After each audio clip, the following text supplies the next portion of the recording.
So now on to our final keynote.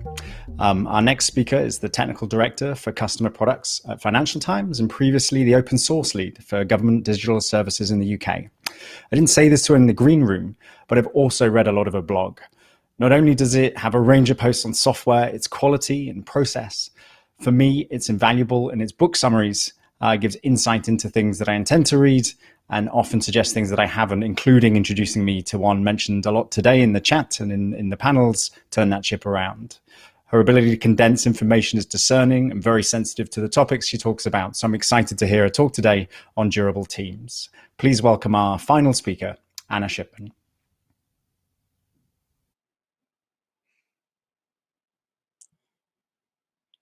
Thanks.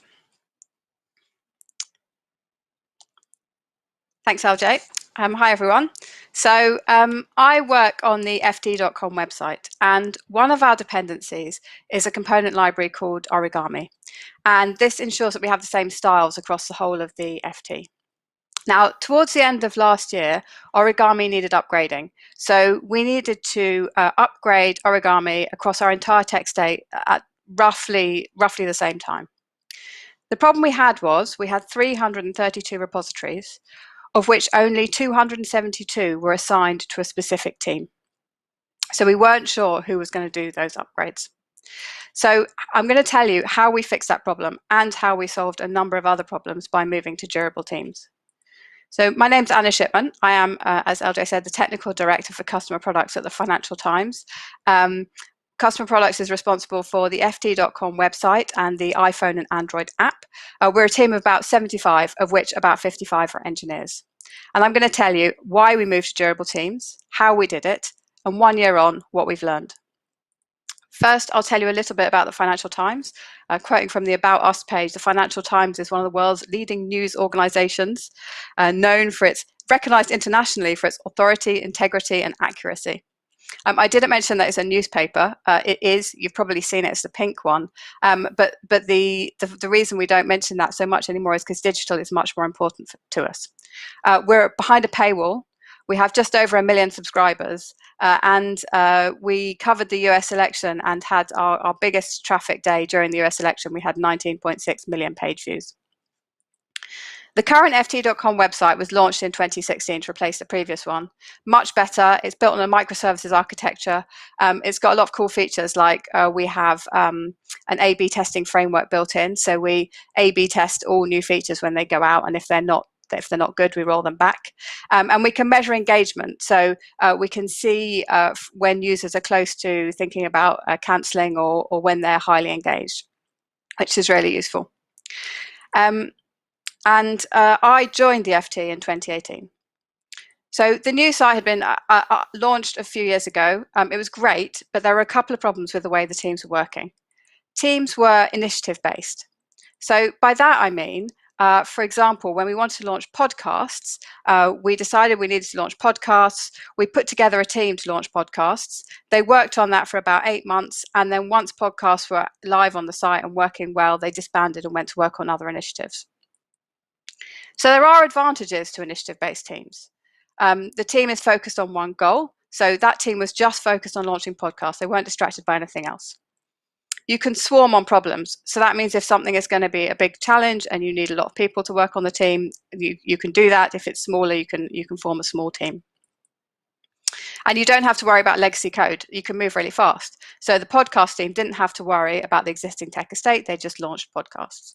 So initiative-based teams are really good when you're launching a new product. But when you're in charge of a more mature product, there are downsides to initiative-based teams. One of them is that short-lived teams don't get a chance to perform really well. So you've probably heard this model about forming, norming, storming, performing, which is about as a team starts working together, the team doesn't immediately gel. It takes some time to get to a position where the whole team is performing well. And if the team's only going to be together for like 6 months or 8 months, sometimes you don't get to spend very long in that performing stage.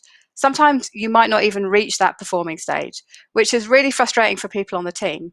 And it's also not great for the business because you don't get as good a product.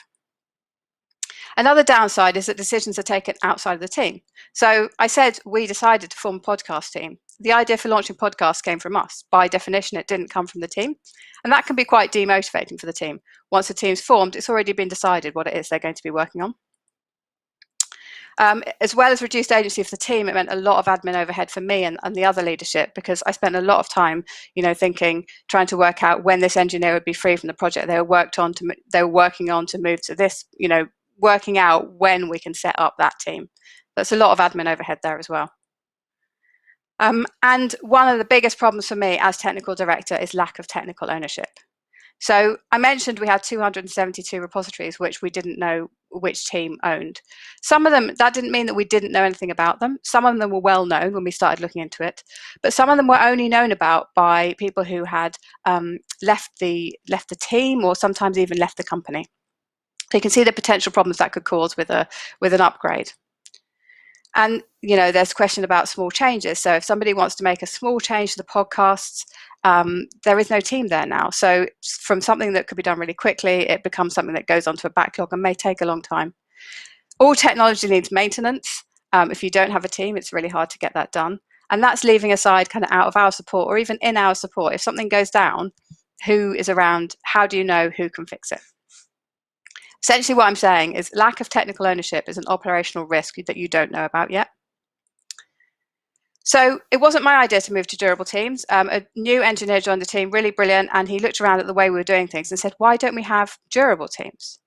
What he meant by that was each team would be a multidisciplinary team that would own a whole domain. By multidisciplinary, I mean the team would have a product owner, delivery manager, engineers, design, user research, possibly data analysis.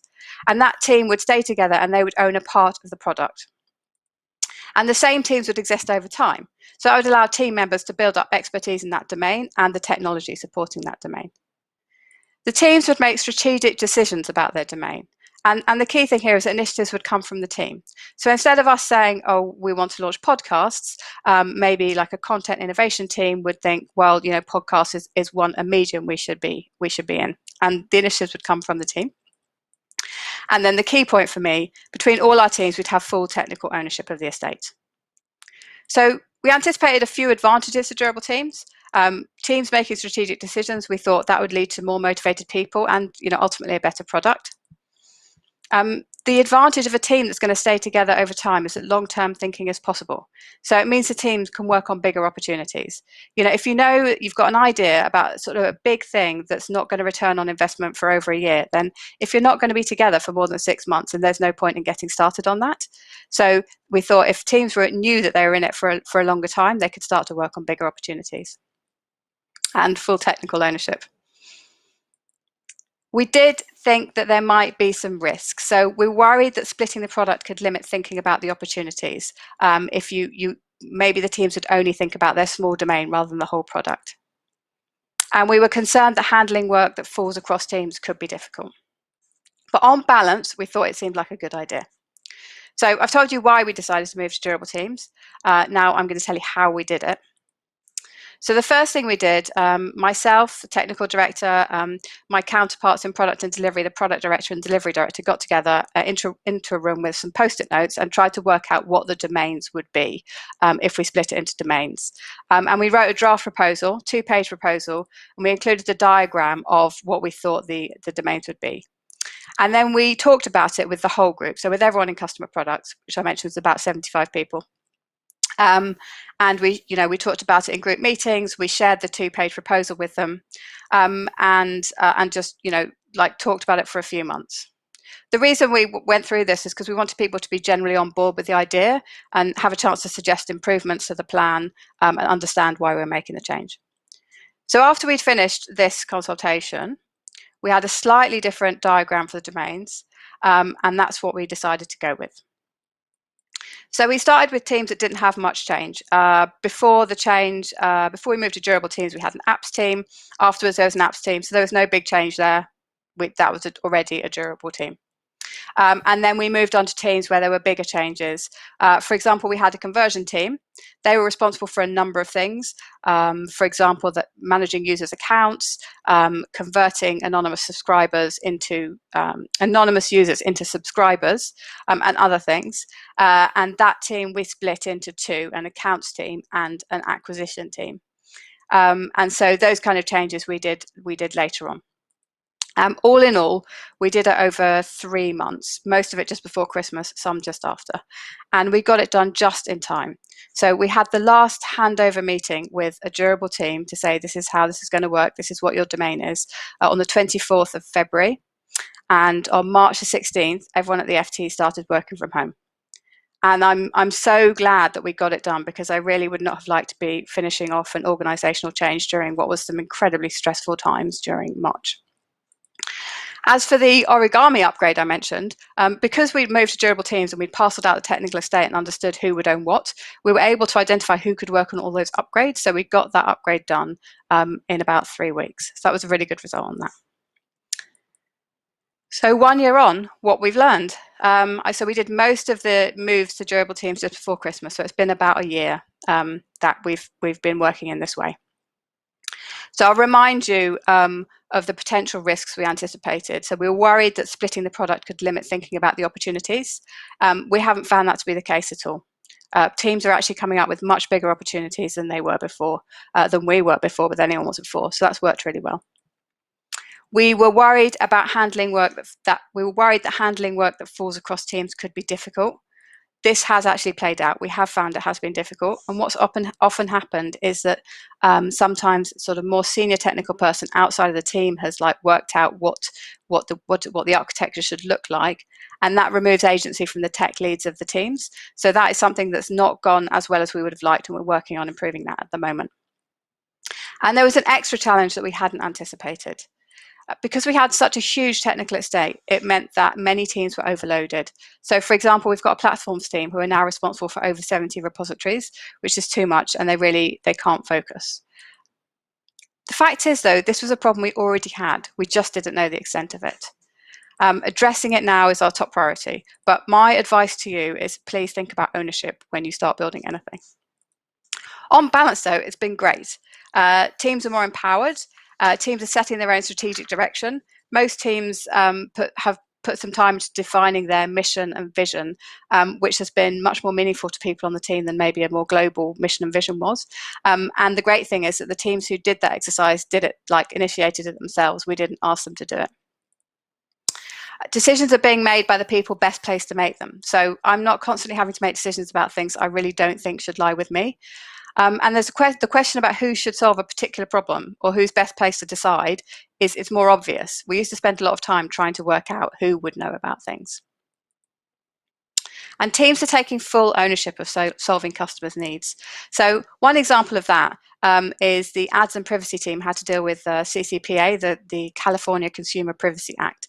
And one of the things they did was they made some of the change in our CDN, in Fastly, which they wouldn't previously have felt confident doing because of sort of the lack of a clear ownership and accountability. So it's that aspect of things is working really well. On balance, durable teams has worked really well for us, and I would recommend it. So I would like to leave you with 3 main messages. Firstly, think about ownership from the beginning of building anything. Secondly, move decisions to those closest to the work. And thirdly, your team are your best asset. Give them the power to be the best they can be. Thank you.